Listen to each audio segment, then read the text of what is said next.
one bad trade to another. Do you want to talk? Well, let's package these together. They traded a future first, which is probably going to become 2 seconds. So at least they protected it. But for Kai Jones, which we don't need to go into the details of that. We all know how that ended up. He contributed 0 on the basketball court towards winning in Charlotte, and they got nothing back for him. That was a complete disaster. And also the Jalen Duren trade, where they turned Jalen Duren into that late first-round pick that I think became Nick Smith Jr., and a bunch of seconds, which ended up getting used in a combination of Bryce McGowan's, Amari Bailey. There might have been someone else in there as well. I think both of those, I think the Duren trade we hated at the time. The Kai Jones trade, I think we liked the ambition at the time. Look, that was, we were flat out wrong. Okay. On that one, we have to own that L. Those are two, again, pretty like involving first round picks. Like this isn't like, oh, we got a second wrong. These are 2 first round picks that you've made terrible decisions with. 3 if you make the Shai Gilgeous-Alexander one as well.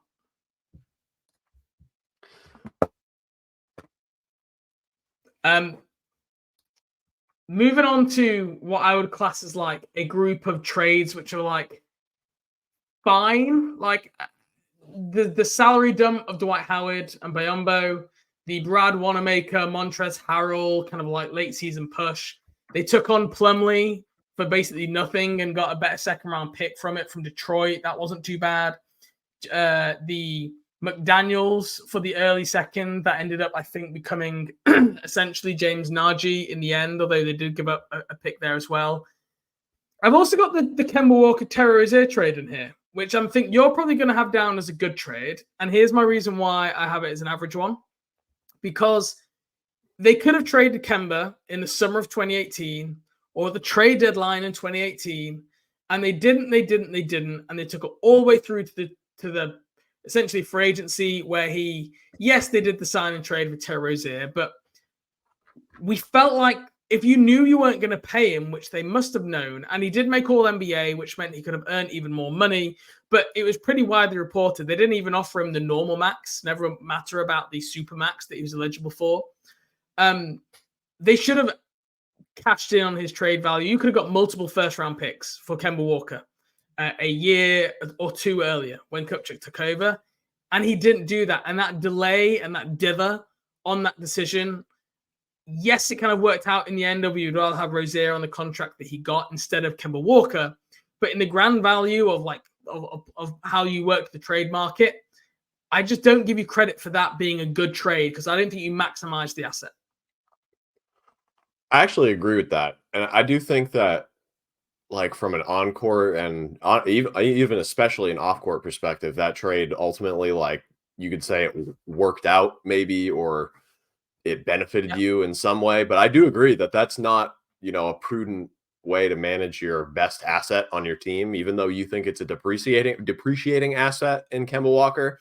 That's not what you should do with the best player and the highest salary guy on your team, who just as a multi-time All-Star, or at the time was only a one-time All-Star, but is now a multi-time All-Star, made an All-NBA team. Like you just didn't really you didn't maximize that in any way. And then you also, at the time, if Terry Rozier didn't come here and like dedicate himself to becoming a totally different player and like changing the course of his NBA career with James Borrego, who was a very good coach for the type of player that Terry became, like that becomes a very bad trade because he's on a 17 or $18 million contract at the time for 3 years.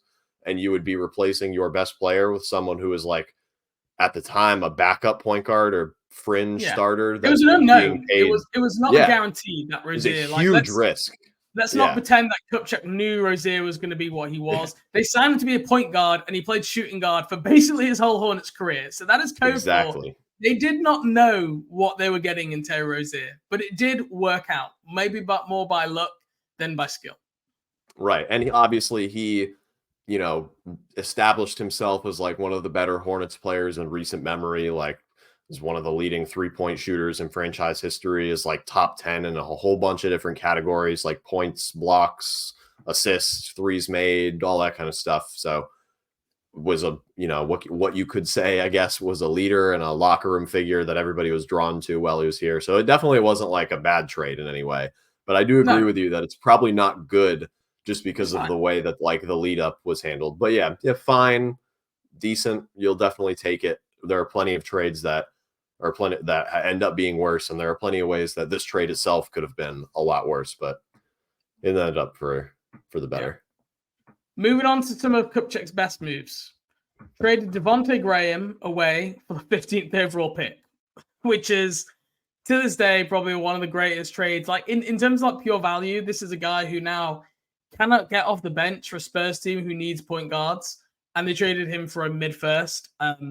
You could argue they got very lucky with that because New Orleans won in the play-in to stop that becoming, I think, 2 second-round picks. So that was pretty lucky that it broke their way, but it worked out well. And then the other good trade I have is this most recent deadline, the Grant Williams, PJ Washington trade, the Man Micic, Bertans trade. Although again, I don't give Kupchak full credit for that because, like, reading between the lines, and I heard this, that the new owners were very much leading this trade deadline. And they were making final calls. Kupchak said in his press conference he needs to give credit to the new ownership because they wanted to be very aggressive. I don't feel like you can give this trade deadline full responsibility and credit to the Mitch Kupchak approach because I think he was a kind of a stakeholder in the decision-making process, but I don't even think he was driving it. So that's what I have for the good trades. Have I missed anything there or anything you would bump up? No, I think I would maybe qualify that Mason Plumlee trade that we mentioned, or you mentioned a couple minutes ago, as being one of the good ones. Even though JT Thor didn't really pan out, like that is a good like you got an effective center for 2 years who you then were able to trade for more second-round picks, and you moved up 20 spots in the draft effectively for something that benefited you. Like that to me is a good trade. Even though I misread there. Okay. So sorry. All right. So there we go. We're on the same page then. So we had 4 good trades if you include the OKC and Dallas recent ones, which I think 3 bad trades with high value assets, and a bunch of like 4 or 5 kind of in the middle. So for the trades, I think I'm going to give a D+ for the trades. Where would you fall on that? That was my exact grade as well. And a big thing to me too is, and this is like kind of an overarching theme with Mitch's whole tenure, is it just feels like he missed many opportunities to like take advantage of his assets. And we talked about it. He didn't maximize them in that Kemba and Terry Rozier trade. The good ones he kind of did. But like you just said, most of these good trades were made at this most recent deadline where the ownership put forward a clear mandate to be aggressive. And in deadlines past, that was like the exact opposite of what he was. Like the 2 play-in years, especially, they had opportunities. Like they had young players on rookie contracts that at the time, like, were not depreciated assets. Nobody knew that James Bouknight and Kai Jones were going to bust out of the league. They had like, $4 or $5 million salaries that could have been working in trades. The Hornets had a ton of future second-round picks and all of their own first-round picks, except for the one they gave up for Kai Jones. And in both of those years, they didn't make any moves of really any substance. You can maybe count the Montrezl Harrell trade as like a needle mover that gives you a guy you can actually rely on in the play-in or playoffs if you were to make it there. But like, that's not the type of aggression you need in today's NBA to like make an actual push into a competitive playoff series. And we saw the results of that. Like one player got hurt in Gordon Hayward, and then they just completely fell apart down the stretch. Like LaMelo had a bad game in both play-ins, and they had no chance because they had nobody else on the roster that was like really good to support him. It's a great point. When the team was injured in any way at all. And they had opportunities to not make it that way. Like they could have traded for good players with the asset cover that they had. They just didn't. And that to me is the biggest thing. It's like the trades you didn't make were absolutely more impactful than the ones you did. The inactivity yes. from a GM who said, we're not going to really do free agency. We're going to build through the draft primarily and trades. But you're then inactive in the trade market. And even by being inactive, where you, like at that point, you can you're sitting and waiting for the good deals. There weren't that many good deals. It's not like he was just only made the good ones. For you to it's like, I think I'm going to make a baseball analogy, and I don't really understand how the sport works. If you don't swing the bat that often, and even when you do, you don't hit, that means you're really bad. Like that is a terrible thing. If you're at least swinging a lot and you hit some, then like that's understandable. But you should hit a higher percentage if you're swinging that infrequently. Have I landed the plane with that one? Yeah, that definitely counts. It may be like a seaplane that bounces off the pond a couple times and then settles in, but that counts. You landed that plane for sure. Yeah. Okay, both landing on the D+ for the trades.